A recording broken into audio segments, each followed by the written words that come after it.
Idiot stupid night అంతా ఎంతసేపు wait చేశాను తెలుసా? ఒక్క కాల్ లేదు, ఒక్క మెసేజ్ లేదు. బర్త్డే కదా, విష్ చేద్దామని కొంచెం కూడా కామన్ సెన్స్ లేదు కదా. అయినా నువ్వు నాకు లవ్వర్ గా దొరికినందుకు నేను సిగ్గుపడాల్సి వస్తుంది. ఎంతసేపు వెయిట్ చేశాను తెలుసా?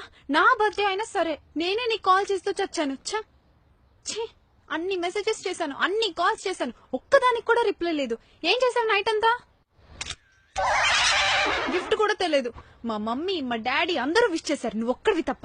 లవ్వర్వి కదా, నువ్వే ఫస్ట్ విష్ చేయాలని ఎంతో ఆశపడ్డాను. కానీ ఏసారి విష్ చేసావు? ఇప్పుడు వచ్చి ఇంత బాగుతున్నా హ్యాపీ బర్త్డే అని మాత్రం. మొన్న ఏమన్నావు?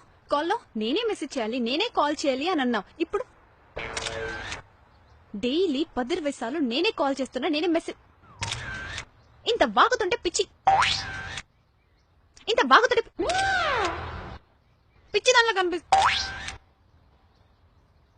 పిచ్చిదానిలా కనిపిస్తున్నానా? అవునులే, నేనే నీకోసం నేనే వస్తున్నా కదా. అది నా తప్పు. ముందేమో నువ్వే వెయిట్ చేసావాడివి,